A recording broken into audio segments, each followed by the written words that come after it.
My mother was a beautiful and eccentric Irish woman. She disinherited me on the ground that I was likely to acquire more money than was good for me without any help from her. I could not disagree. At the age of 9, I was sent to board at an aristocratic school in Eastbourne. The headmaster wrote of me, "He has a distinctly original mind, inclined to argue with his teachers and to try and convince them that he is right and the books are wrong. But this perhaps is further proof of his originality." At the age of 13, I went to a Scottish school whose Spartan disciplines had been established by my great-uncle. I went to college at Oxford, but I was too preoccupied to do any work and was duly expelled. That was in 1931, the bottom of the Depression. For the next 17 years, while my friends were establishing themselves as doctors, lawyers, civil servants, and politicians, I adventured about the world, uncertain of purpose.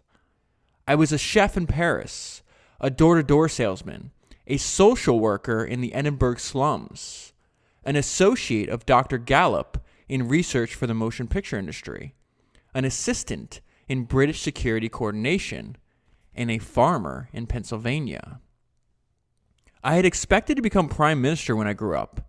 Instead, I finally became an advertising agent on Madison Avenue. The revenues of my 19 clients are now greater than the revenue of Her Majesty's government. My father used to say of a product that it was very well spoken of in the advertisements. I spend my life speaking well of products in advertisements.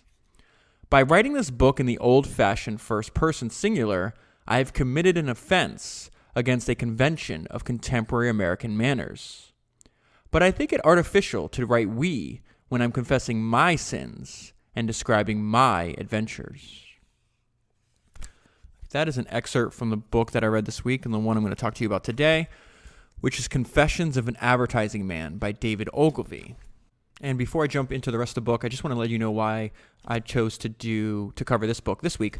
I had previously done, if you've listened to all the episodes I've done so far, you already know this, but on Founders Podcast number 82, I went over what I learned from David's book, Ogilvy on Advertising, which is less biographical and more like explicit advice on how to improve your company's advertising. So if that subject interests you and you have not listened to that, I'd highly recommend listening to Founders number 82.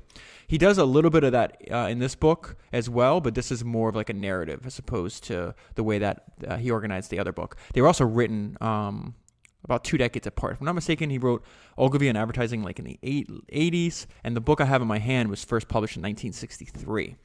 But, so I was obviously familiar with David Ogilvy, but the reason I'm doing it today is because the last week I did probably the hardest podcast I've ever done, which is I read 54 years of Warren Buffett's shareholder letters.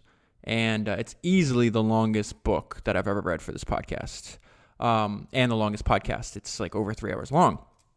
But in several shareholder notes, so first of all, Warren Buffett calls David Ogilvy in the shareholder letters a genius.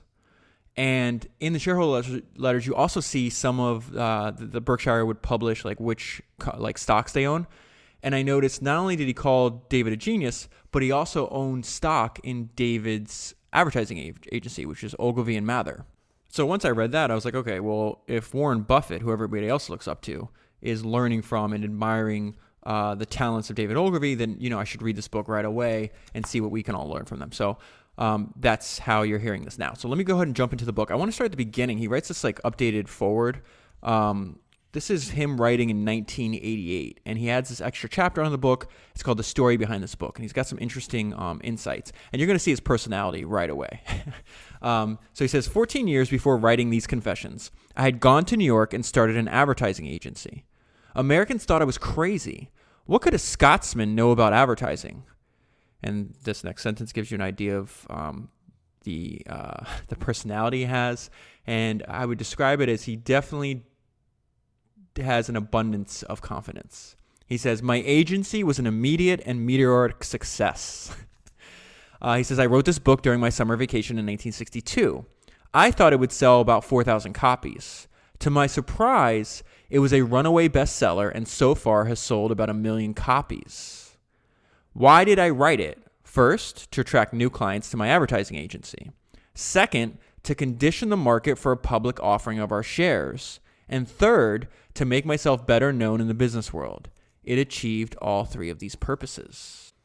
And he continues. He says, my colleagues at Ogilvy and Mather have largely followed my precepts, and they have sold a lot of products for a lot of manufacturers, with the result that our agency is now 60 times as big when I wrote this book. That's crazy. So on the very next page, I left a note for myself, and the note says, he is very, very, very good at one thing. So he says, if you detect a slight stench of conceit in this book, I would have you know that my conceit is selective. I am a miserable duffer in everything except advertising. I cannot read a balance sheet, work a computer, ski, sail, play golf, or paint. But when it comes to advertising, Advertising Age, this is a publication, says that I am the creative king of advertising. When Fortune magazine published an article about me entitled it, Is David Ogilvy a Genius?, I asked my lawyer to sue the editor for the question mark. So it's interesting what came into my mind when I read that paragraph, and then obviously reading the entire book, you get an understanding of how David thinks. And I kind of tied it into let me start with one thing. I'm pretty skeptical of the notion of institutionalized learning. I feel like in my own life, the things that I was generally interested in, the ones I sought out myself and wanted to learn about, whether reading books, listening to lectures, taking classes, whatever it is, those are the things that I remember and use in life. And anything that was force-fed or forced to do that I was not interested in, went in one ear and not the other. So then I think about this, I was well, my experience is surely not unique, right? I'm sure a lot of people have the same experience. And I was well, what would you tell your child? If they're asking, hey, what is advice you have to help me become more successful in life? And I think this is it. Now, you should have a broad understanding of the world around you and learn about a bunch of different things. But I think when it comes to your craft, the surest way to be successful is to be very, very, very good at one thing. David Ogilvy, when he was alive, was arguably the best person in the world at advertising. And as a result, that's made him successful and gave him this set of unique experiences. But like you saw when I opened the podcast, he had to go through a lot of experimentation to figure out what that one thing is. Like he said in the beginning of the book, he was a chef, he was a door-to-door salesman, he was a social worker, he was a researcher, and then a farmer in Pennsylvania. He's actually, I think, where the large Amish population is in Pennsylvania. So I don't know why that popped into my mind when I read that, but it did, and so I thought I'd share it with you. All right, so I want to continue with the section that he's talking about, which is the story behind the book, and he's kind of reflecting 20-something years, 25 years after it's published. And he talks about, this is also something I noticed in the Warren Buffett shareholder letters. David has these concepts that he's learned through trial and error, research, and experience, and he kind of repeats them over and over and over again. And Warren does the same thing. He has, in 54 years, it's not like every single shareholder letter he's introducing a new idea. What he's doing, he gives you a set of ideas. Maybe there's 5, maybe there's 6, whatever the number is. And then he gives you different examples of how he uses the principles that he feels and the philosophies he has in business, and how how he applies it to what he's actually doing. David does the same thing. And so he talks about, hey, in my day, there was no such thing as corporate culture. No one talked about it. You just created it. You didn't know what you were doing. And so now he's talking about the ideas, and they're called Ogilvyisms. He repeats them over and over again. So he says, through maddening repetition, some of my ideas have been woven into our culture. Here are some of them. So I just picked out a few that I found interesting. Here's one. We sell or else. And so what he means there is too much of the advertising world is they chase things that are not important. So he says, what is advertising? In his definitions, it's salesmanship at scale, right? He doesn't write ads to win awards. He doesn't write ads so other people can think how clever that ad is. He talks about, in fact, if your ad is noticed for being clever, it's probably not beneficial because your main goal should be sell. He's like, I write ads to sell the products of my customers. That's it. So we sell or else. That's the first thing that he repeats over and over again. He says, you cannot bore people into buying your product. You can only interest them in buying it. This one I love so much. We prefer the discipline of knowledge to the anarchy of ignorance. We pursue knowledge the way a pig pursues truffles. A blind pig can sometimes find truffles, but it helps to know that they grow in oak forests. So one thing he credits the immediate success he had in advertising was he says he's the only person running one of the largest advertising agencies in America that spent time as a researcher first. So he referenced it earlier. He says, I worked with Dr. Gallup. You might recognize that name because think about all the polls that are referenced and all the intelligence gathered by the Gallup organization. So the understanding the experience he had and how he applied what he learned. Basically, he says, hey, listen, there's nobody else that studied consumer behavior like me. And so I actually know why people buy products, and then I orchestrate my advertisements around the traits that make people buy products. So knowing that, it makes perfect sense why he says, listen, I prefer the discipline of knowledge to the anarchy of ignorance. He says, unless your campaign contains a big idea, it will pass like a ship in the night. He says, I doubt if more than one campaign in 100 contains a big idea. I'm supposed to be one of the more fertile inventors of big ideas, but in my long career, I've not had more than 20. And this is another thing he repeats all the time, and I'll talk more about this in a little bit. He says, search all the parks in your cities. You'll find no statues of committees. So he hates committees. He really very much believes in the power of an individual. A few pages later, he's just going on talking about like what he sees the evolution in the advertising agency, but a lot of the insights he has, again, can be applied to many things. He says, clients who haggle over their agency's compensation are looking through the wrong end of the telescope.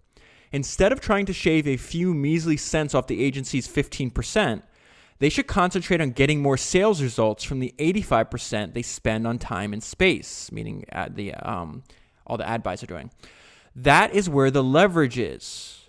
No manufacturer ever got rich by underpaying his agency. Pay peanuts and you get monkeys. And that paragraph could have easily been written by Warren Buffett. Talks about that a lot in his shareholder letters. I see why Buffett admires Ogilvy. Now reading both reading like the results of their writing. They have a lot of the same ideas where Buffett says he credits like Charlie Munger with pushing him in the direction of not focusing solely on price, but really focus on the value that you get. This is Ogilvy telling us to study experience. He says advertising agencies will waste their clients' money repeating the same mistakes. During a 10-hour train ride, I read all the ads in 3 magazines. Most of them violated elementary principles which were discovered in years gone by. The copywriters and art directors who created them are ignorant amateurs. What is the reason for their failure to study experience? Are they afraid that knowledge would impose some discipline on them or expose their incompetence? Now he explicitly lists like some of the most valuable lessons that he's learned. I just picked out a few that I thought were interesting. The temptation to entertain instead of selling is contagious. So it goes back to that point. He's gonna reiterate that point in a bunch of different ways. He's gonna take the same idea and dress it up in different language, but it's the same thing over and over again. Your ad should sell. That is your primary goal. Focus on that. Stop trying to entertain people. He says that doesn't mean be boring, though. The difference between one advertisement and another, when measured in terms of sales, can be as much as 19 to 1. Okay, so that is all. He also references that in Ogilvy on advertising. So I really do believe if you're selling any kind of product, you should pick up the Ogilvy on advertising book. It's not like the book I have in my hand looks like a normal book, right? Ogilvy's a fantastic writer, gets right to the point. So this is like a real short, concise 180 pages with like no fluff in there. But Ogilvy on advertising is like this big, beautiful example. There's a lot of pictures. It's almost like a course on advertising in book form. And in it, he explicitly tells you like what to do based on his own experience, which he gained through research and through years and years of trying to sell other people's products. And the reason I bring that up is because he talks about this a lot. And that's insane. Think about what he's saying. If you study advertising, you get really good at it. You could be doing the same act, but the difference in the outcome, so the same input, right? But the output is completely different in the sense that one ad can sell 19 times as much as another ad. So he says it pays to study this is also applicable to other things. It pays to study the product before writing your advertisements, and he's going to talk more about that later. He takes this to an extreme, and I think it's a good idea. The key to success is to promise the consumer a benefit, something he hammers in Ogilvy and advertising as well, like better flavor, whiter wash, more miles per gallon, a better complexion. This is something I find that a lot of people overlook, where my belief is a lot of our behavior is biological. I'm not doubting that there's influences on different cultures, but humans are basically the same everywhere. And so he arrives at the same point, the advertising equivalent. What works in one country almost always works in other countries. So my point being is we're all way more similar than we are different. Most campaigns are too complicated. They reflect a long list of objectives and try to reconcile the divergent views of too many executives. By attempting to cover too many things, they achieve nothing. Their advertisements look like the minutes of a committee. There he goes again. He really, really cannot stand committees. You could tell he kind of ran his businesses much as like an individual at scale, like a leverage of his own. He institutionalized his thoughts, and that gave his experience leverage, and he's able to, scale up to 60 times the size of the business that it was when he's writing these words. Good campaigns can run for many years without losing their selling power. My eye patch campaign for Hathaway shirts ran for 21 years. My campaign for Dove soap has been running for 31 years, and Dove is now the best seller. So he's just saying, listen, and he chastises other people. He says people get bored by running the same ads, but why would you stop running an ad if it's still working? And it just echoes a main theme of this podcast. Why would you study history? Because human nature is constant. Okay, so let me jump. Now we're back into the book. So every chapter has an explicit how-to. So say how to manage an advertising agency, how to make good campaigns, how to write potent copy, how to build great campaigns, etc., etc. But in what he does is he kind of weaves a narrative. So he tells these stories. He has an idea, tell a story why that give an example of why it's important. So it's not like a dry book at all. I got to the end of the book. So the other day I saw this video. I'm a huge fan of stand-up comedy, and I was listening to I saw this video where the comedian Kevin Hart is talking about him and Chris Rock were doing they're just practicing at the stand-up club one night, and so him and Chris have a good relationship. So when they each watch each other's stand-up sets and then give each other advice, and they write it down and they talk about it so they can kind of share ideas. And they said Dave Chappelle walked in. And he went up and he said, Kevin Hart and Chris Rock were sitting in the back while Dave Chappelle was doing his stand-up. And this is, probably 10 years ago or something like that. And 20 minutes into Dave's set, Kevin's me and Chris looked at each other. Then we looked at the notes we had just given each other, and we crumpled them up and threw it in the trash. He's basically saying that Dave Chappelle was so good at comedy that it just made what they were doing look so bad. I felt that way when I finished this book, because I was maybe one day I'll I'd want to write a book about the stuff I've learned from reading all these biographies. And I was just I will never be able to write like this guy. He's just so good at it. All right, so that was a tangent. Let me jump into this and let's start actually focusing on what we're doing here. Okay, so the lessons you learn can be applied to other fields. These are my notes. What he learned from the head chef. So he was, like he said, this is what he learned when he was a chef in Paris. So he starts off, managing an advertising agency is like managing any other creative organization, a research laboratory, a magazine, an architect's office, and a great kitchen. 30 years ago, I was chef at the Hotel Majestic in Paris. There were 37 chefs in our brigade. From morning to night, we sweated and shouted and cursed and cooked. Every man was inspired by one ambition, to cook better than any chef that had ever cooked before. I have always believed that if I could understand... he's talking about the head chef. His name's Monsieur Potar. I don't know how you pronounce it, but I'm never going to try to say that word again. So let's just call this guy P. I have always believed that if I could understand how P, the head chef, inspired such a white-hot morale, I could apply the same kind of leadership to the management of my advertising agency. So now he's going to go into some of the stuff he observed. He says, Mr. P, I'm just going to call him Mr. P. That's actually better. Mr. P praised very seldom, But when he did, we were exalted to the skies. Today, I praise my staff as rarely as Mr. P praised his chefs, in hope that they too will appreciate it more than a steady gush of appreciation. Mr. P did not tolerate incompetence. He knew that it is demoralizing for professionals to work alongside incompetent amateurs. So one of David's most famous quotes, and something that's also quoted in the Warren Buffett shareholder letters, he says, if each of us hires people who are smaller than we are, we shall become a company of dwarfs.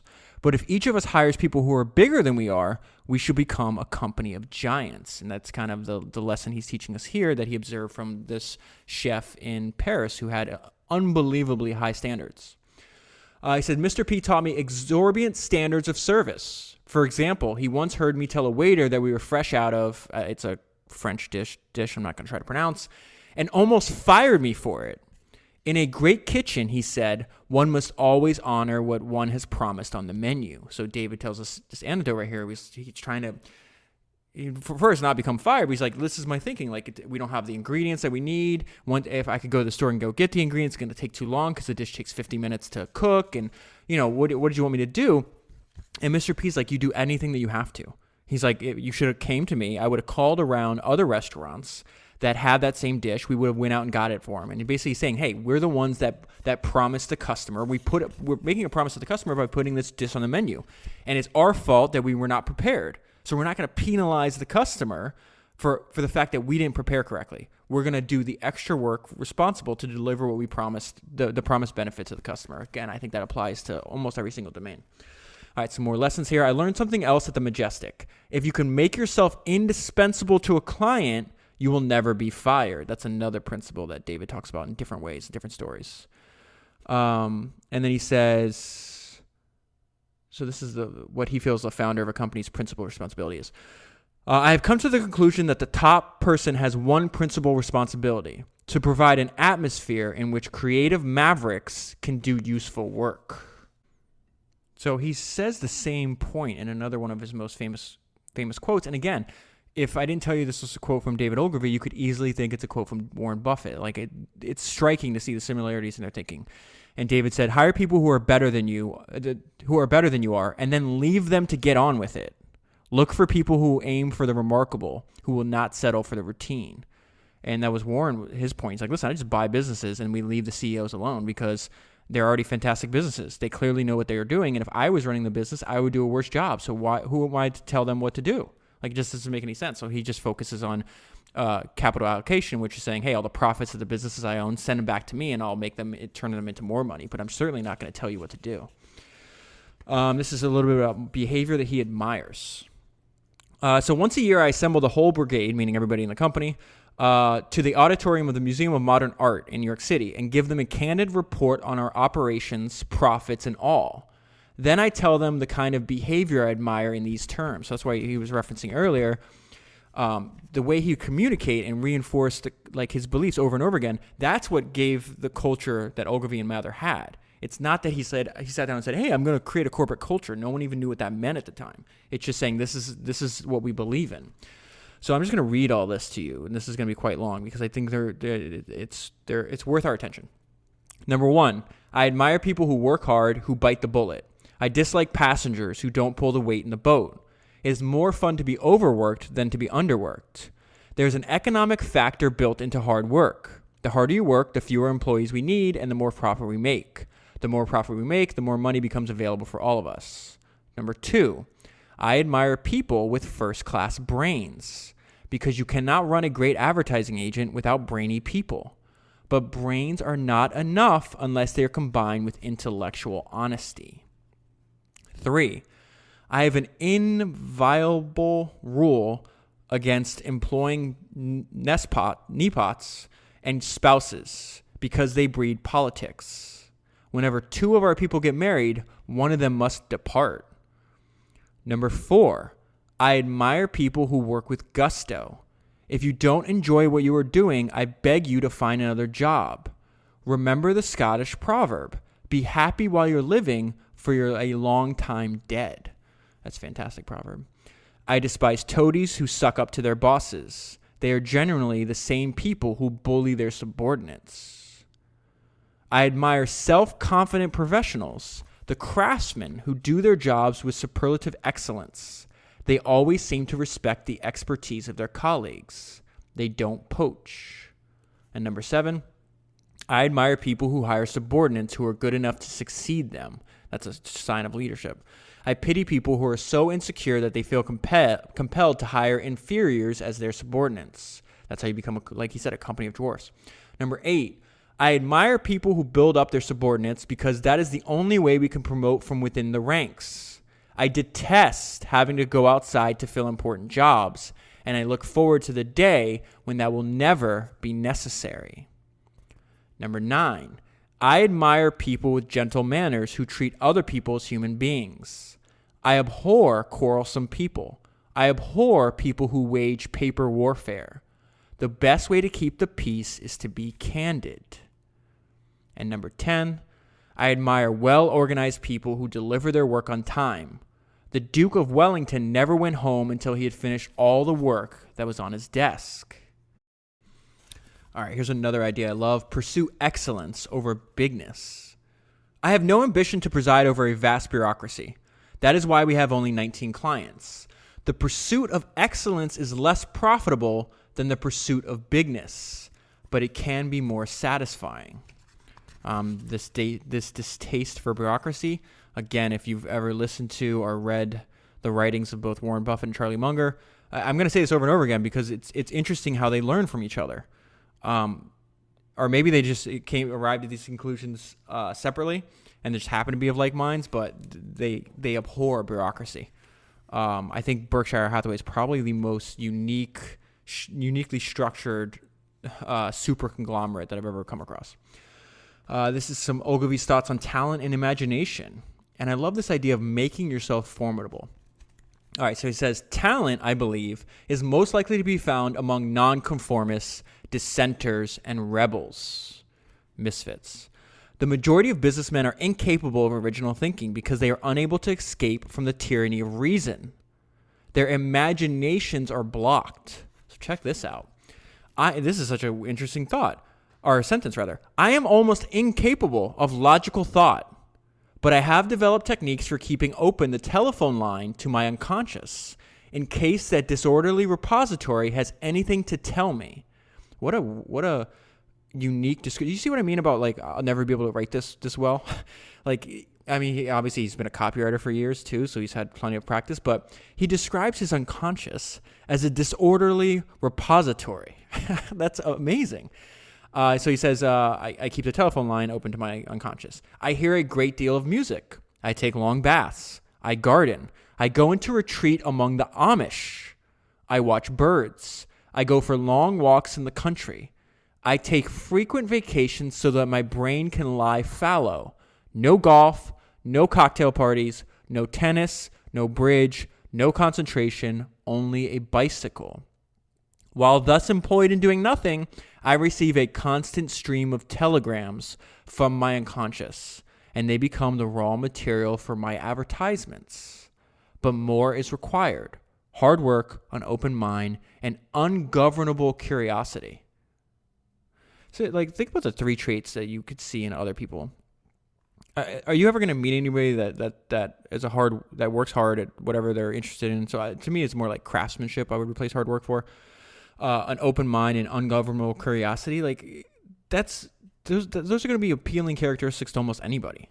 And the opposite of them, let's say sloth, a closed mind, and somebody that thinks they know everything, like those are people that repel you, right? Like the people that you're going to run away from in life. So I don't know. I like that. I want to be thought of as taking my craft seriously. I want to have an open mind, and I want to have ungovernable curiosity.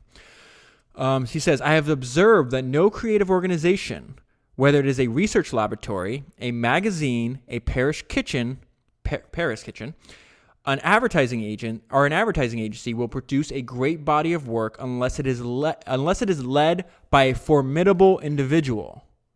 So this goes back to his distaste of committees, and of course, like, listen, it's kind of obvious here. Like he's got a giant ego, and probably deservingly so. He clearly thinks of himself as a formidable individual. Now, some could argue it's probably better to keep that thought to yourself, just if you want to like, in general, humans find like arrogance and stuff like that distasteful. But I don't like. There's plenty of people that I learn from that are considered arrogant. Like, I just don't let that get in my way of a good idea. Like, I don't care about it. But I do think his idea here is really, really smart. And it is a goal. Like, why would you not? Like, we have limited time on the earth. Why wouldn't you want to tap into all the talents that you possess that you currently haven't materialized? And one way to do that is becoming a formidable individual. I really like that idea a lot. And he's saying, listen, I would agree based on the 80-something books that I've read so far for the podcast. Not one of them is not a formidable individual. Not one. They all are, I guess is a better way to, instead of doing a negative there. Like, they all are formidable individuals. Okay, let's skip ahead a little bit. What is this? He wrote down his goal no matter how delusional it sounded. Oh, this is really good. This is bananas.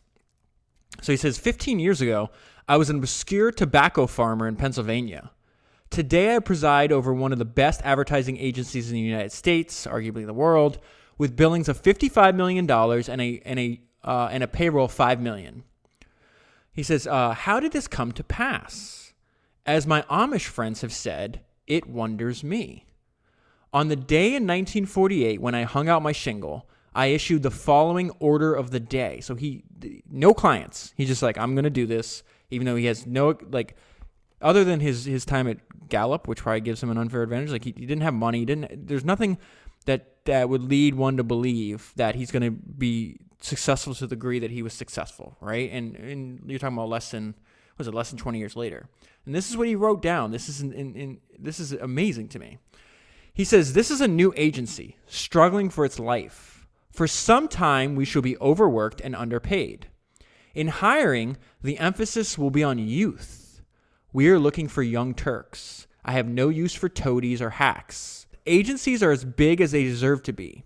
We are starting this one on a shoestring, but we are going to make it a great agency before 1960. So he gave himself a 12-year goal there. The next day, I made a list of the 5 clients I wanted most. Remember, he has no clients at this time. None. And this is the list. General Foods, Bristol-Myers, Campbell Soup Company, Lever Brothers, and Shell, the oil company. He says to pick such blue chip targets was an act of mad presumption, but all 5 of them are now clients of Ogilvy and Mather. That's bananas. Oh, here, I love this idea because the note I left myself is why there's always opportunity for new businesses. The reason that you have new tiny companies that can either create something brand new or take customers away from a larger, more established player has to do with the nature of humans. And he says, to new agencies about to embark on the pursuit of their first clients, so he's using the word agencies, but this applies to any company, I bequeath a set piece which worked magic in my early days. Once every few years, a great new agency is born. And so he talks about the traits. It is ambitious, hardworking, full of dynamite. It gets accounts from soft, old agencies. It does great work. The years pass, the founders get rich and tired, their creative fires go out. They become extinct volcanoes, or you could argue that their attention is elsewhere. The agency may continue to prosper. Its original momentum is not yet spent. It has powerful contacts, but it has grown too big. It produces dull, routine campaigns based on the echo of old victories. Dry rot sets in. At this stage, it begins losing accounts to vital new agencies, ruthless upstarts who work hard and pull all their dynamite into their advertisements. We can all name famous agencies which are moribund. You hear demoralizing whispers in their corridors long before the truth dawns on their clients. So that's something that's played out. He's writing these words in 1962, and that still could be as true today. It's most likely going to remain a constant for as long as we're building companies. I love this idea. Somebody obviously I've studied a lot of Henry Ford. I've done, 3 or 4 podcasts on him. I'm going to wind up doing more podcasts in the future because he's one of the most influential entrepreneurs of ever. There's so many people that came after him that learned from him. David Ogilvy's that same person. He gets his first client by following Henry Ford's idea. He said, following Henry Ford's advice to his dealers, meaning the people that want to sell the Ford automobiles, following Henry's advice to his dealers that they should solicit by personal visitation. meaning they should come to Detroit and ask to be a dealer. I started by soliciting advertisers who did not employ an agency at all. So he just starts dropping in on potential clients' office. He just stops by, starts doing a pitch, and he winds up he gets his first client, and they spend about $40,000 with him in the first year. And the chapter I'm in is called How to Get Clients.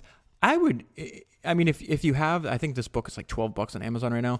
If you have $12 laying around, I would definitely buy it and read this chapter because it's essentially a chapter on how to get customers, which every business obviously needs to learn and to understand how to do. And he's just got some freaking really good ideas. Like the next page, I'm not going to read all of them, obviously.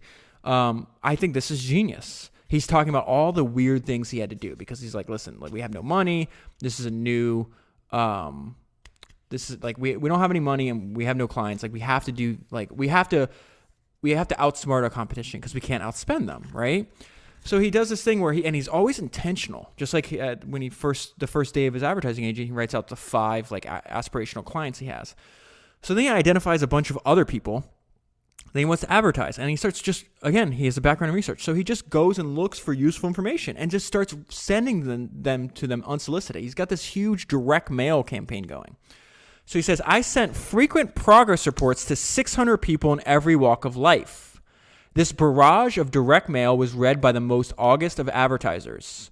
For example, when I solicited part of the Seagram account, Sam Brofman, the founder of Seagrams, played back to me the last 2 paragraphs of a 16-page speech I had sent him shortly before.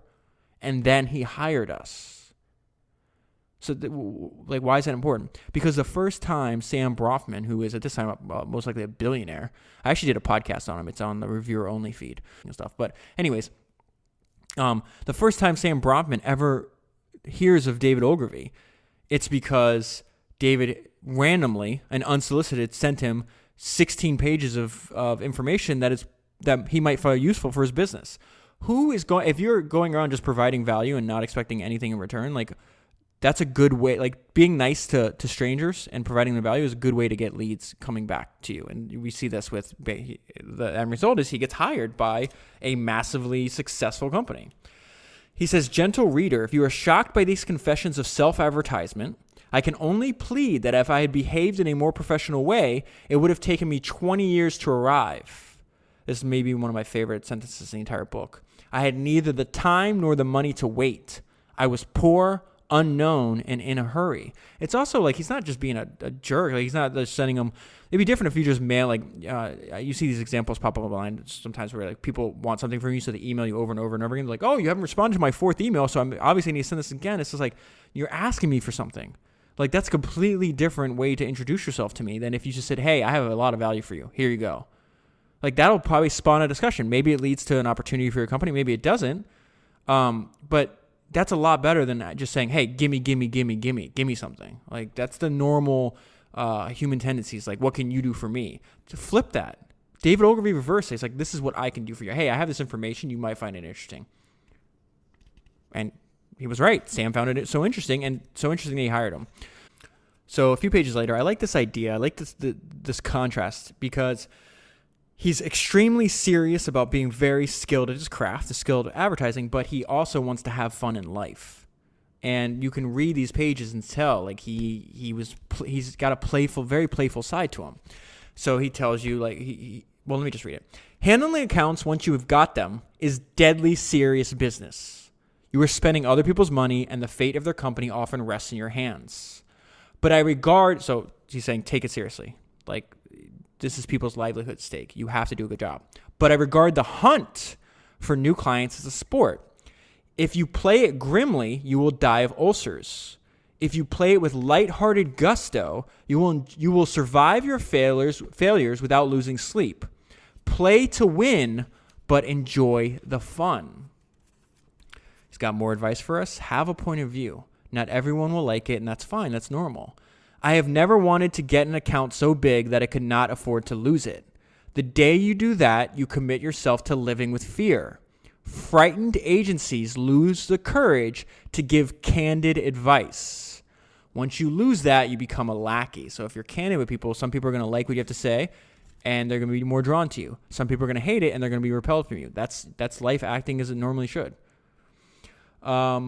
This is why it's so important to set high standards for yourself. This is something he talks about a lot. If you set high standards in one department, you are likely to set high standards in every department. This one could be, this advice could just be embrace your humanness, your imperfection. That's what makes you human. So he says, I always tell prospective clients about the chinks in our armor. I have noticed that when an antique dealer draws my attention to flaws in a piece of furniture, he wins my confidence. And I think understanding Ogilvy's personality and like where does this self-confidence come from? It doesn't come from like a place of like it's not like, oh, I'm great because I say I'm great. He has confidence because he's put in the work. His advantage is he has done the work others couldn't do or are unwilling to do. So he says, in my heart, I know that my years with Dr. Gallup at Princeton gave me more insight into the habits and mentality of the American consumer than most native copywriters can bring to bear. And I always hope that this will become apparent as my presentation unfolds. And this is him on why we should study advertising. So he's talking about this person was trying to hire, they're spending a lot of money on advertising, but they didn't really understand it. So he says he was not aware that $1 million worth of effective advertising can sell more than $10 million worth of ineffective advertising. Mail order advertisers, this is some class of advertisers that Ogilvy holds in high regard, and he basically studies them and then applies their techniques to advertising for companies like Shell and things that are not mail order, not like direct response. So it says mail order advertisers have found that a mere change of a headline can increase sales 10 times. And I've seen a television commercial sell 5 times as much for a product as other commercials written by the same person. I know of a brewer of beer, essentially, who sells more of his beer to the people who've never seen his advertising than the people who see it every week.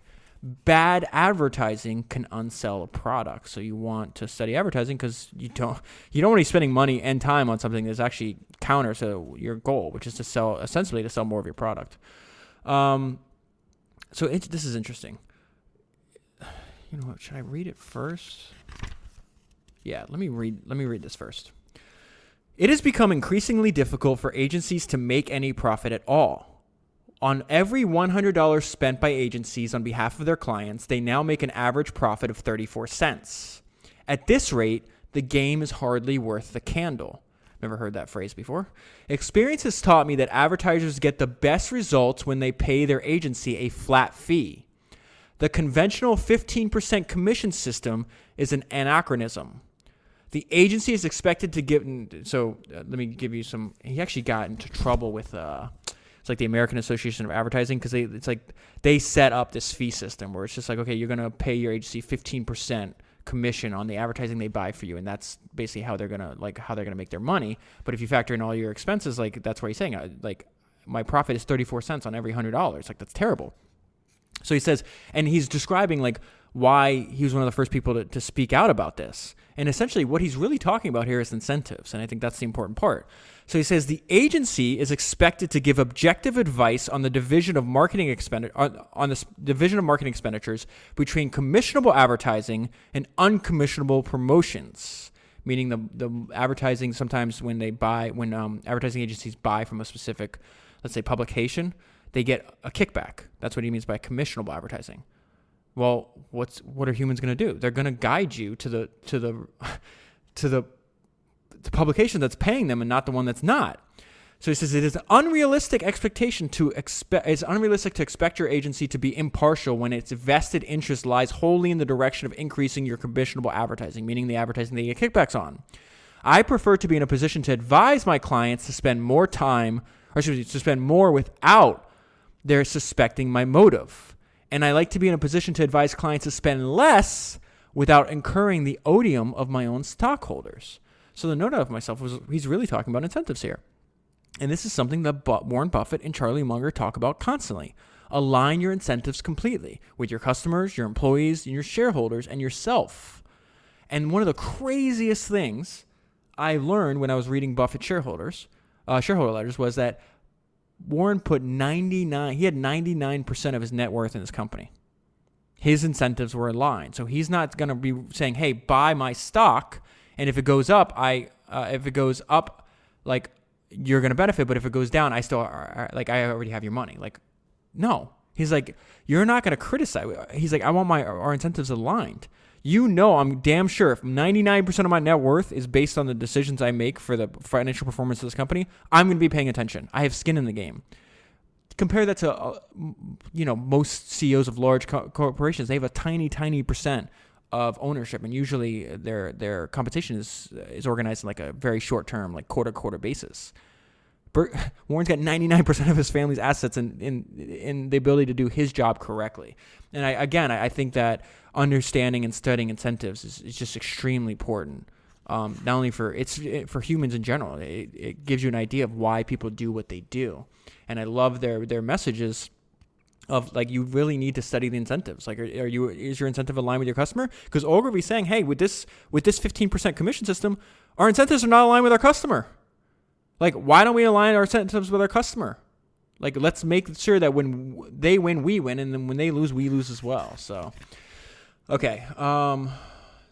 This idea can be applied generally. Clear communication inside and outside of your company, plus set high standards. Most people won't. Most people don't, rather. Why go to work at all? Oh, okay. Let me read. I'm jumping ahead of myself. So he says, this is one idea that I was just saying can apply to everything, the value of clear communication. So he's giving us, in this section, Ogilvy's just giving advice on he said the subheading of the section I'm in, it says, be candid and encourage candor. If you think that your agency is performing badly, or if you think that a particular advertisement is feeble, he's talking about how you could be a good client. Don't beat about the bush. This is what he wants from clients. Speak your mind loud and clear. Disastrous consequences can arise when a client pussyfoots in his day-to-day dealings with his agency. I do not suggest that you should threaten. Don't say, you're an incompetent, I don't know what this word is, muck, and I will get another agency unless you come back tomorrow with a great advertisement. It is better to say, what you have just shown me is not up to your usual high standard. Please take another crack at it. At the same time, you should explain exactly what you find inadequate about the submission. Don't leave your agency to guess. Another word of advice he has here is set high standards. Discourage bunting. Make it plain that you expect your agency to hit home runs and pour on the praise when they do. And then this is the thing I love, because I always think about Nolan Bushnell, who's the founder of Atari and Chuck E. Cheese. He also was Steve Jobs' boss when he was young. Steve Jobs worked at Atari. And Nolan wrote this book that I did a podcast on. It's called, I think, How to Find the Next Steve Jobs or something like that. And it's like this book of aphorisms on what he's learned from, 5 decades of running companies. And Nolan's a hell of a character in general. Like, he's just a crazy, crazy, crazy dude. And he had this thing where he's like, Steve Jobs had one speed, go. And so Nolan says, like, when I gave a young Steve Jobs a directive or I needed something done, I just had to tell him, and then I just never, like, I knew that's it. I told him what to do, or I told him what I needed done, rather, not what to do, because Steve would come up with his own ways to do things. But he's like, I could tell him what I needed done, and I just knew he got on it, and like he didn't stop until it was done. And so I love this idea where what David's saying here, it's similar. It's a similar idea where it's just like, listen, time is important. Like how fast you can do things is extremely important. So he says, hurry. That's the heading. He says, most big corporations behave as if profit were not a function of time.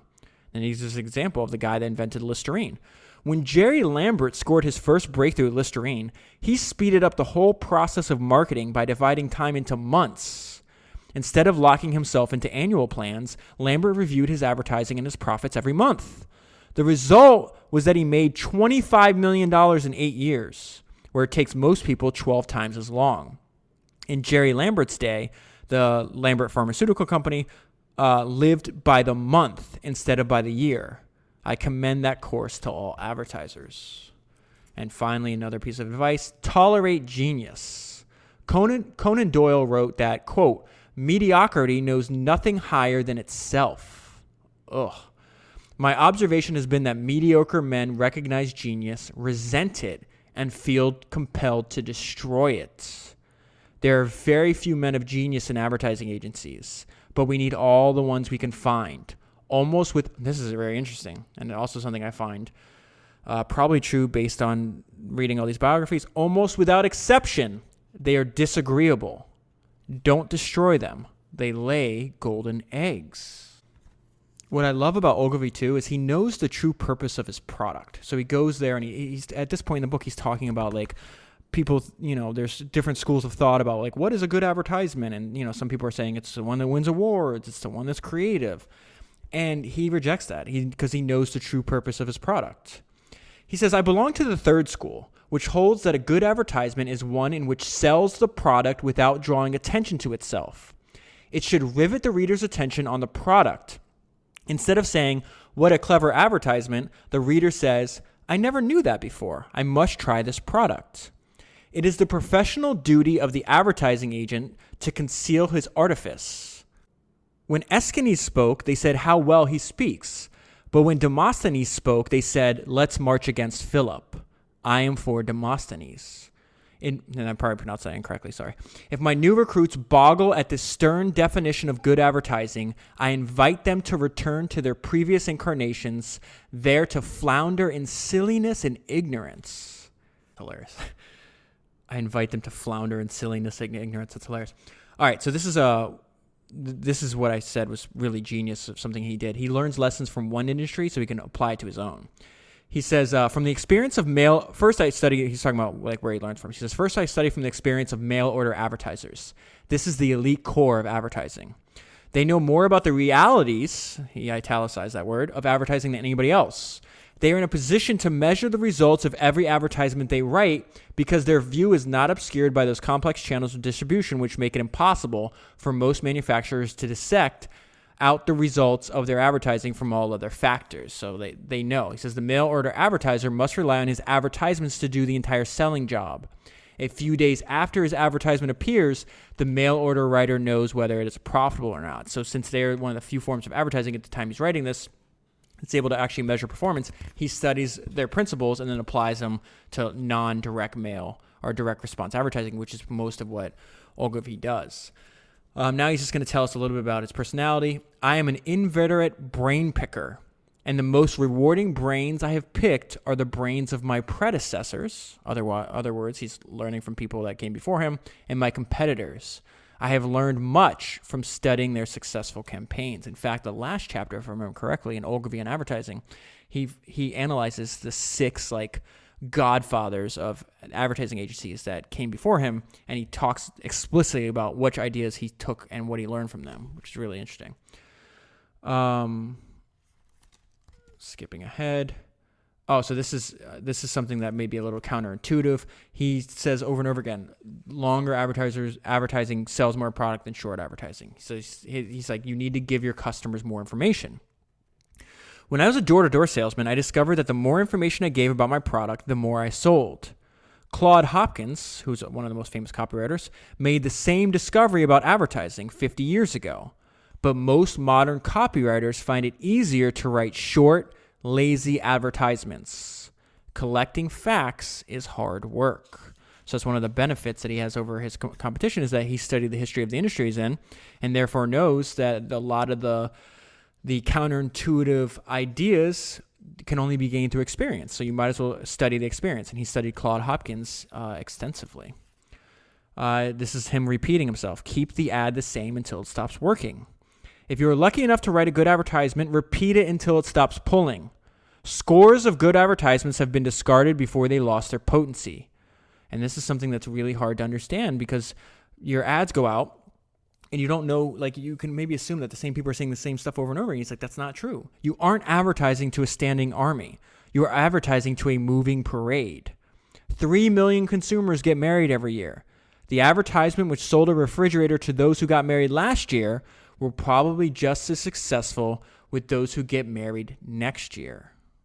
And this is just random, but he quotes this poem from Kipling that I really like. And it talks about, there's just, if you come up with original thoughts, if you study your craft, you're going to have your creativity and originality and leaning more into what makes you unique as a person. It can't be copied. Even if your competitors copy every single thing your business does, they're always going to be behind. So he has this, it's a poem by Kipling about a self-made shipping tycoon. This guy's named Sir Anthony Gloucester. And on his deathbed, the old man reviews the course of his life for the benefit of his son, and he refers contemptuously to his competitors. So he says, "They copied all they could follow, but they couldn't copy my mind. And I left them sweating and stealing 1.5 years behind." I want to quote from this chapter. It says, this is a fantastic chapter. It says, "How to rise to the top of the tree, advice to the young." So he says, "After watching the careermanship of my own employees for 14 years, I have identified a pattern of behavior which leads rapidly to the top." He says, first, you must be ambitious, but he also says don't be nakedly ambitious. Like, you got to kind of hide that a little bit. But he says, once you realize that you're ambitious, like, set yourself to become the best informed man in the agency on the account to which you are assigned. Of course, now he's giving explicit advice for people working in advertising. This applies to everything else in life, though. Set yourself to becoming the best informed person on the account in which you're assigned, meaning what you're doing for work or what you're interested in. If, for example, it is a gasoline account, read textbooks on the chemistry, geology, and distribution of petroleum products. Read all the trade journals in the field. Read all the research reports and marketing plans that your agency has ever written on the product. Spend Saturday mornings in service stations, pumping gasoline and talking to motorists. Visit your clients' refineries and research laboratories. Study the advertising of his competitors. At the end of your second year, you will know more about gasoline than your boss, and you will then be ready to succeed him. And why is this important? Most people in agencies are too lazy to do this kind of homework. They remain permanently superficial. See how it's important for him to saying, like, in different ways, he's telling us go as deep as possible, learn as much as you can, deep, deep, deep, deep. And we're going to talk about more of that. But when I read this section, I thought of one of my favorite talks that I've ever heard. And I have just notes. I just put all my notes in this database. But I have notes on, let's say 250 different talks. And there's some more on like a Google Doc that I got to combine. But let's say 250 for the sake of argument. Of notes from entrepreneurs and founders talking about entrepreneurship, right? And out of all those, one of my favorite talks I've ever heard was this talk by Bill Gurley. It's called Running Down a Dream, How to Succeed and Thrive in a Career You Love. It's on YouTube. You can watch it for free. It's like less than an hour long, and he's giving a talk to, I think, like, let's say like University of Texas MBA students or something like that. And, he's been wildly successful. I think he's undoubtedly wildly successful, and so now he's going back to the school and giving advice that he wished he knew when he was younger, which I think is some of the most valuable advice you can find, right? But there's a quote in this fantastic talk, and it reminds me, like, Bill Gurley is giving that talk maybe the last few years. It's echoing what David Ogilvy is writing to us in the 1960s, and this is a quote from Bill Gurley. "You have zero excuse for not being the most knowledgeable person in any subject you want. The information is right there at your fingertips," right? So the beginning of that quote, he says, "The good news is if you're going to research something, this is your lucky day. Information is freely available on the internet. The bad news, you have zero excuse for not being the most knowledgeable person in any subject you want. The information right there at your fingertips." Think about what he's saying. How ridiculously easy it is to get an advantage, right? The information is there. You can pull it up. You can watch YouTube videos. You can read trade reports. You can buy books. You can go and learn anything, and nobody can stop you. Like what he's saying here, the description of reading books on geology, chemistry, visiting the plants, this is probably a few months, but most people won't do this.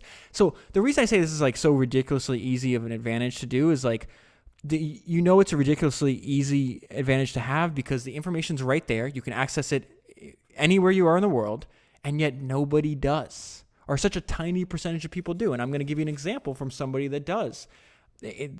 That actually followed the advice that Ogilvy is giving us here. So he says, several years ago, Lever Brothers, so Lever Brothers is a giant company at the time, has a bunch of different advertising agencies. Something I also learned is businesses have multiple, usually large companies, have multiple different advertising agencies. So it says, several years ago, Lever Brothers asked their 7 agencies to submit policy papers on the television medium, which was then quite new. The other agencies put in adequate papers of 5 or 6 pages, But a young man on my staff took the trouble to assemble every conceivable statistic and, after working day and night for 3 weeks, came up with an analysis which covered 177 pages. His lazy colleagues sneered at him as a compulsive worker. But 1 year later, he was elected to our board of directors. On such isolated incidents are most successful careers built. Think about that. The reason I say this is such a ridiculous, it's not like you have to be born with any like unique skill. You just literally have to read and learn more than other people. And just doing that, and he did this in 3 weeks. Like, just doing that gave him such an advantage to the point where like he the speed at which, so maybe he invested, let's say the other people, it took maybe a couple days to write 5 or 6 pages. Maybe they did 2 days of research. So he did, let's say 21 days of research, so 10x. But he also accelerated his career, 10, 20, maybe 50 times faster than they did. Maybe they never even get past with that, just doing the bare minimum. Maybe they never advance in their career. So maybe they don't even advance at all. So that's why I say it's just like, I love that quote by Bill Gurley. Like, he's like, the good news is you can learn anything you want. The bad news is you have no excuse not to. The thing is, the advantage here that's really important is that most people are never going to hold themselves to that standard, right? And by doing this, you're making yourself unreplaceable. So he says, nowadays it is the fashion to pretend that no single individual is ever responsible for a successful advertising campaign. This emphasis on teamwork is bunk. A conspiracy, listen to what he describes this out. The emphasis on teamwork is bunk. A conspiracy of the mediocre majority. No advertisement, no commercial, and no image can be created by a committee. Most top managements are secretly aware of this, and they keep their eyes open for those rare individuals who lay golden eggs. So there's that term again. So what is the result of being like this? It's when you're such a formidable person, using that word he used again, you become immune to the threat of dismissal in times of scarcity. So if you are the single best person at your job, but there's nobody else that does it, whether you're running a company or you're working for somebody else, you're irreplaceable, which means even in a downturn, they can't get rid of you unless the company's going, obviously, out of business. I just like that. Immune to the threat of dismissal in times of scarcity. And you're doing that just by differentiating yourself because you realize that most people are they're not going to do that work. I was just listening to, let me pull up the note real quick. I was just listening to this guy named Josh Wolf, who's got, he's an investor, but he grew up poor. He was raised on Coney Island. His dad skipped out, left him and his mom. His mom, had to be a single mother. I think she had to work 2 jobs or whatever. And Josh is a wickedly smart person. And I've taken a lot of notes on whenever he appears on podcasts or give talks, just because he's got a weird, unique mind. And he thinks about things very, very differently than other people. And I think just by listening to him speak, there's going to be a lot that I can actually learn. So he was giving this talk, and I have my notes in front of me, and I want to read them to you real quick because I've heard this idea expressed other ways, right? People use the idea of let me just read what he says first. So he talks about the things that his company tries to invest in and the entrepreneurs that he tries to partner with. He doesn't he has no interest in doing just normal apps or just other stuff like that. He's like, I don't feel I have an advantage there. He says, what we look for, he's like, we want really high scientific and technical complexity. And this is the main point. Why would you do that? Not because we want to tackle things that are really hard. It's because we don't want competition. This is counterintuitive point. It's because we don't want competition. The problem with funding and doing easy things is you get hundreds of competitors. I'm psychotic about competitive advantage. So I apply this, I've heard this term where it talks about a lot of people, if you're doing something truly unique and truly really hard, it means it's still going to be really hard, but it's probably easier than other people think because you can attract talent and resources to the one thing you're doing. So let me give you an example. I'm not being clear here. Elon Musk wanted to start a private space company, and he did in SpaceX, right? When he started it was ridiculous. People shooting... When you shot something into space, it was the domain of governments, right? Who the hell has their own private rocket company? This is insane. But, so yeah, it's obviously really hard. He almost failed at it many times if you know the history of SpaceX. But the point he was making is but I can attract the best talent. Let's say you were obsessed with rocket science and space from an early age, and you dedicate your life to that, how many jobs could you actually like be fulfilling? Means I will get the people that have been obsessed with this their whole lives because nobody else is doing this. This is the same thing that Josh is saying here. We want a really high barrier to high scientific and technical complexity, not because we want to just make our lives hard, although I do personally think like inducing artificial, like making your life harder than it needs to be is beneficial to you. Like, don't take the elevator, walk up the stairs. Like, there's a million other ways you can make your life harder, and you actually benefit from that. But this idea of like you have less competition. Ogilvy is telling us the same thing here. That, first of all, you should be doing, he has less research because not many people are going to spend years as a researcher, right? Working under Gallup and Princeton. The guy that was working for Ogilvy that he just gave us the story from, like, he has less competition to become, in his case, he got promoted to the board of directors because most people are writing 5-page reports. Given that same prompt, that same opportunity, he's like, no, I'm going to take the harder route. I'm going to do 167 pages. And as a result, he distinguished himself. He's not doing that because he wants to make his job harder. He's doing that because he doesn't want competition, and he didn't have competition. Because now you're like, oh, who are we going to promote? Not these other 5 people that didn't do anything. Like, this guy's clearly, he did 25 times the amount of the work, given the same prompt. And I think this idea is extremely important and counterintuitive. Like, you want to do hard things because if it was easier, everybody would do it. And if it's easy, there's going to be hundreds and hundreds of competitors, naturally. Because humans don't like doing hard things. The amount of people that like doing hard things is a tiny, tiny percentage of the overall population. It's probably a high percentage of population of people that listen to this. But in general, you can't, like, and that's the weird thing, being exposed to these ideas all the time, like, you become normal, like, think, like, these excessive traits are normal, or these uncommon traits are normal, it would be a better way to put that. But when I'm reminded that when you get on the general population, like, oh, like, no one thinks about this, and just having that mind frame is such a huge advantage. So I don't know, I love that point. Okay, so the book is short. I'm going to close here. He's got the last chapter. I've told you before, I'm a sucker for aphorisms. So I'm going to just read the aphorisms that he has in this book. Some of them in this last chapter. Some of them you heard before, and I'm not going to elaborate on all of them. I want you to they can just sit in your mind, and you can take them wherever you want to go. First one. I believe in the Scottish proverb, hard work never killed a man. Men die of boredom, psychological conflict, and disease. They do not die of hard work. The second one. Big ideas are usually simple ideas. Number 3. Get rid of sad dogs who spread doom. Number 4. In the best establishments, promises are always kept, whatever it may cost in agony and overtime. 5. Tell the truth, but make the truth fascinating. 6. We prefer the discipline of knowledge to the anarchy of ignorance. And lastly, I admire people with gentle manners who treat other people as human beings. All right, that's where I'll leave this story.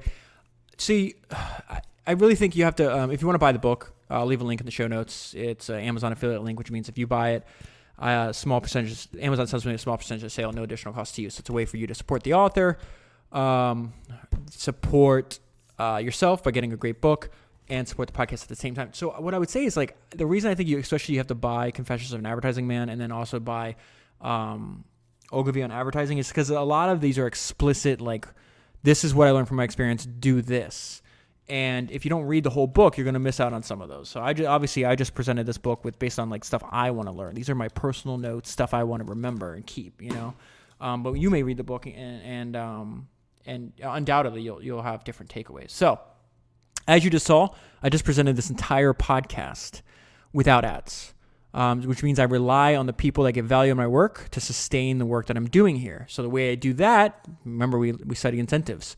If I just put out every single podcast for free and said, please support voluntarily on a monthly basis or an annual basis, a lot less people would do that, right? Which I've run these experiments. If you listen to this podcast for a long time, I've run these experiments over time and see that result. So what I do is, what I think is extremely fair is, hey, I put a lot of damn work into this. Like, there's hours and hours and hours of preparation I have to do before I sit down to record. Obviously, I have to read an entire new book every week. So what I think is fair is I'm going to give away half of my podcast for free, which is what I do. I think it's like every odd number is free. Every even number I charge. It's called the Misfit feed, in case you don't know what that is. It's the same thing. I feel like the free podcast, there's like the free trial version if you think of this podcast as a product, right? So if you learn and you like the free podcast, you'll like the Misfits. It's the same thing. Now, how do you get access to the Misfit feed? It's not difficult. In your podcast player, if you're listening, most podcast players make all the links in the show notes clickable. You just pull it up, press, hey, I think it says like, become a Misfit, unlock all the premium episodes. You tap that within 10 to 30 seconds. You can sign up, support the podcast on a monthly or an annual basis. And the private RSS feed, which is what a podcast is automatically installed in your podcast player of choice. So from 10 to 30 seconds by the time you tap on that link, you can then unlock all of them. And I forgot how many I have so far, a lot.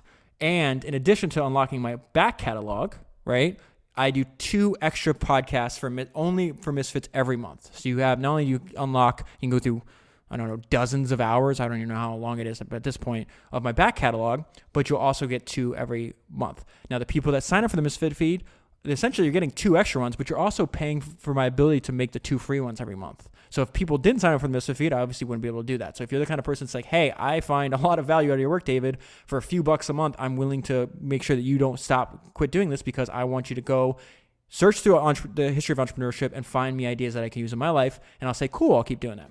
Now, I'm going to say something else. And another thing, anything else, like if it's too confusing to do it on your podcast player, go to founderspodcast.com browser on your cell phone, and you'll see it'll say like, support founders or support this podcast and unlock all the premium episodes. It's in the header too. So some people get confused because, podcast players show links different ways, but the browser is going to work like any browser does. So founderspodcast.com. And you can do the same exact thing. And everything that I do is on founderspodcast.com, like all the list of books and everything else. Now, here's something else I never talk about, but is really valuable. And for some reason, people are still finding it, even though I don't talk about it, and they're still signing up for it. So I like I just mentioned earlier, I've taken notes on lectures, podcasts, talks on entrepreneurship for years. The same way, like what you just heard me do is I read books, I take notes and highlights, and then I keep all this stuff because I like to go back and like, even if I never read Confessions of an Advertising Man again, right? I can go back 6 months from now, just read my highlights and be like, wow, like I remember all this stuff. So I do the same thing for talks, right? And I did this for a little bit. So I have this thing called David's Notes, right? And what I'm essentially doing now, I have another private podcast that I don't even talk about too much. And essentially what I've done is when I take notes on a podcast, let's say I take notes and there's an hour-long talk, I might have notes that'll take me, if I read them to you, 5 or 10 minutes. And these are the main ideas and the stuff I want to remember, right? Well, I turn that into a podcast. And I'm going to start talking about it because like there's people, it's just weird because I did this for a little bit and I was like, man, this is a lot of work because I do on average about 3 of these mini podcasts a week on different talks that I've heard, right? And what's weird is I was like, this is too much work. It's like it's taking away from my focus on the main Founders episodes. So I did it for a little bit. People found it. They started signing up and paying for it. And then I stopped doing it and people got mad. They're like, they weren't like, I don't mean that in like they weren't like angry at me. They're like, damn, don't stop. I'm sad that you stopped because I liked it so much. And so after like 2 months, I realized, oh, you know what? That wasn't that I was distracting from Founders Podcast. When I take notes on all these talks and I read them constantly, that actually adds to the other stuff I talk to you about on the main Founders episodes, right? Because as I just referenced, I don't know, 2 or 3 times in this podcast, ideas I got from taking notes on lectures from podcasts that I may have done 6 months ago or a year ago that I can then use, that I can then like continue to use in conversation and podcasts in life. So I started it back up like a few months ago and they started signing up again, even though I don't talk about it. So I was like, maybe David, like these people, and then I get emails, people respond back to the email. And they're like, I learned a lot from this. I'm like, oh, this is interesting. So anyways, I'm going to leave a link in there if you want to sign up. I've I was shocked when I counted the archive the other day. I've done 53 of these podcasts, these like miniature podcasts, anywhere from 5 to 20 minutes long. So if you want to unlock that, now I need to be, the reason I don't talk about this because I don't like James Dyson says, don't like confuse people with multiple messages. So I'm violating his principle. Because that's why I was like, listen, my main goal is for you to sign up for the Misfit feed, right? But I do know that there's people that are willing, that want to go deeper on this subject of entrepreneurship because entrepreneurship seems to attract extreme personalities, and extreme personalities seem to like more information. They don't want to limit what they're learning. So what I would say is first sign up for the Misfit feed, because that way I can keep doing Founders podcasts. And, you know, I think I do, they're, you know, hour and a half, whatever they are. And you'll learn in 4 to 5, 6 hours a month, like you'll learn a lot about the history of entrepreneurship, right? And then if you want to go deeper, sign up for David's Notes. And David's Notes is completely separate. This is just literally the notes I take. Instead of you reading the notes, I read them to you and I add additional commentary, which is exactly the same process I do in the books. But this is on lectures. So let me just go through some of the ones I've done. Like I did, Charlie Munger just gave this talk. And it's Charlie Munger's advice on investing in life choices that make a person wealthy. It's 45 minutes of a 95-year-old genius talk. I took notes on that. Mark Andreessen talking about how he's famous for studying history. So he gave this talk on keys from like the internet past to the future of crypto. John Carmack on time management, discipline, limits, and resilience. Steve Jobs' plan to turn around Apple. So I take podcasts, notes on podcasts, but what I've been doing more lately is scouring the internet and essentially YouTube for talks like in the past, because podcasts, you know, they're presented in like a reverse chronological order. So we seem to like favor like the new in podcasts, but like, you know, I think there's more knowledge about starting and running companies from dead people than there are about people alive, for sure. I believe that. So I found this talk where Steve Jobs, it's in like 1987, like a few weeks after he comes back to Apple, before the iPod, before the iPhone, before anything else. And he lays out his plan exactly how he's going to turn around Apple. And he does it. And the principles that he lays out in that are the exact same principles that can be applied today. I did Elon Musk's commencement address. It's called The Magicians of the 21st Century. Thought there was a lot of information in there. How Jeff Bezos makes decisions. Jimmy Iovine talking about founding Interscope Records and selling Beats by Dre. So you see what I mean? It's like there's a variety of things that I cover. And I think I might have been making a mistake by not trying to confuse you, but I should probably tell you the stuff I'm working on, and not just like have to make you jump through hoops to find those things. So from now on, I'll put the links in the show notes, and I think I'll find a way to add like another header in founderspodcast.com, but you might want to hear these. And if you want to hear them, then obviously you can sign up, and that benefit you and obviously benefit me as well. Okay, so I think I've talked enough. One thing I do want to say, I want to tell you the books I'm going to be doing. So if you haven't signed up for the Misfit feed, please do. I really think the podcast I did, the 3-hour-long podcast on Warren Buffett shareholder letters, it was by far the hardest podcast I've ever had to do. By far. I mean, it is insane. The amount, like, it's funny because I start reading these shareholder letters. And, you know, 1965, Berkshire Hathaway is just a textile company. Then he expands into insurance. So I'm reading through the shareholder letters, like, wow, look at the progress I'm making. Now realizing that as the business gets more complex, the shareholder letters get longer. So I could see the finish line, and then I felt like I was going further and further away from it because they get long. I think I don't know how long each one was. The only time he referenced it, he said like he's like last year's shareholder letter was like 12,000 words or whatever. So anyways, the reason I bring this up is because I think if you just listen to that, it would pay for years of the subscription fees for subscription prices for the Misfit feed. Now, the reason I'm bringing that up too is because last week I did the Berkshire, right? This week I did a book that I learned about from the Berkshire letters. For the next 2 weeks, I'm going to stay on this topic. Next week, which, oh my God, help me, I'm going to be doing Poor Charlie's Almanac, one of the most recommended books by entrepreneurs that are alive today that I've ever seen. I mean, literally everybody says over and over again, read this book. It is massive. It's not like 54 years of Berkshire Hathaway letters, but it's up there. It's going to take me a long time. Hopefully I can finish that by next week. And the week after that, I'm going to read a book by somebody you've never heard of.